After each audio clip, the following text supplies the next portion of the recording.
Welcome to my YouTube channel. Today we are going to discuss about climate. तो we are going to divide this chapter into 3 or 4 parts. अभी इतना ज़्यादा क्यों?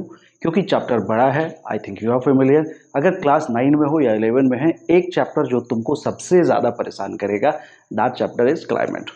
तो सबसे पहले क्लाइमेट में जानते हैं is the difference between weather and climate. Actually we often confuse that कि वेदर क्या है, क्लाइमेट क्या है. Okay, so the first thing that we are going to discuss about कि what is weather. क्या है weather? देखो, so weather is a day to day phenomena that changes frequently. तो weather क्या है कि in a day might be कि if you are waking at 5 a.m.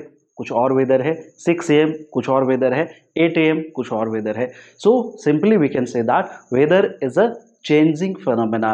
मतलब कि वेदर क्या होते हैं कि सुबह में कुछ और हो सकते हैं, दोपहर में कुछ और हो सकते हैं और शाम को कुछ और हो सकते हैं. But that is not climate. Climate क्या होता है? Climate is a phenomena that takes almost 20 to 30 years to change. समझ आया? तो वेदर क्या है फिर से बता देता हूं कि वेदर जो है कंटिन्यूअस चेंज होते हैं. मतलब 2 घंटे में कुछ और हो सकता है, 4 घंटे में कुछ और हो सकता है. कभी देखते होगे बारिश हुई, फिर थोड़ी देर बाद धूप निकल गई, फिर बारिश हो गई. तो that is weather. Climate is not that. Climate takes almost 20 to 30 year to change. समझ आ गया?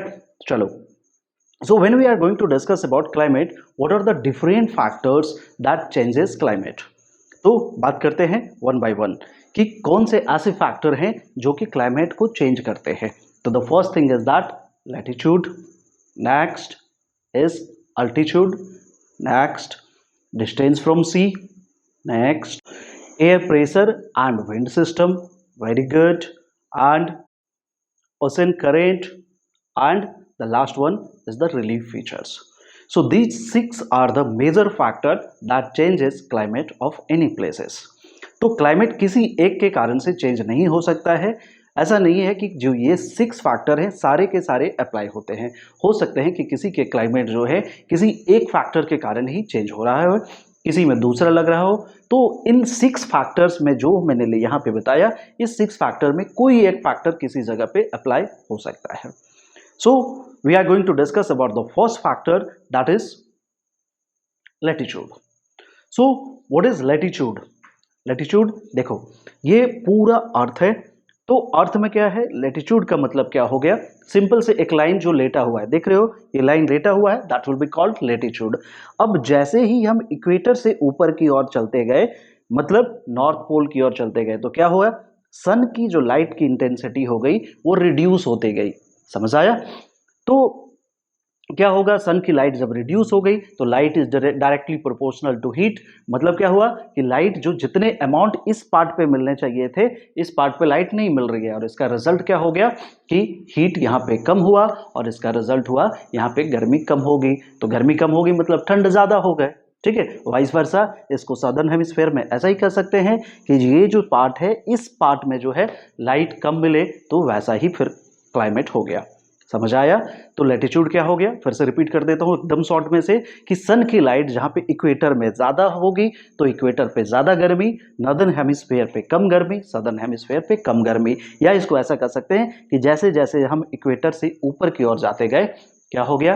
टेम्परेचर डिक्रीज करते गया, और जैसे जैसे हम फिर इक्वेटर की ओर बढ़ते गए, टेम्परेचर इंक्रीज होता गया. समझ आया? चलो, तो दूसरा फैक्टर जो हम बात करते हैं दैट इज अल्टीट्यूड. अल्टीट्यूड का क्या मतलब होता है? हाइट. अब देखो, गर्मियों में कहाँ जाना पसंद करोगे?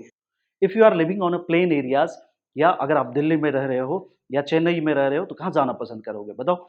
So simply you will prefer for a hilly area. क्यों?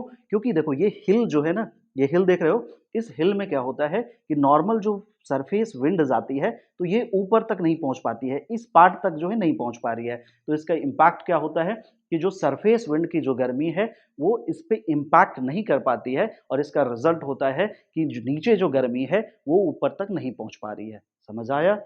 सेम हाउ विंटर में क्या होगा कि विंटर में जो हिली एरिया होंगे वो ज्यादा ठंडे होंगे in compare of plain areas. क्यों? क्योंकि नॉर्मल विंड्स में टेम्परेचर तो एक एवरेज है, बहुत ज्यादा ठंड तो यहाँ पे नहीं हो रही है प्लेन एरियाज में. तो ये जो है बहुत ज्यादा इंपैक्ट ऊपर में फिर नहीं जा रहे हैं. तो इसका रिजल्ट है कि ऊपर में जो हवा ठंडी है वो ठंडी ही रह गई. समझ में आया? तो चलो, अगले वीडियो में हम बात करते हैं क्लाइमेट को डिसाइड करने वाले और अदर फैक्टर के बारे में। ठीक है, जैसे कि प्रेशर एंड विंड को समझेंगे अगले वीडियो में, और ओशनिक करंट को समझेंगे क्या होता है। चूंकि टॉपिक बड़ा है इसलिए मैं इस वीडियो में उसको इंक्लूड नहीं कर रहा हूँ।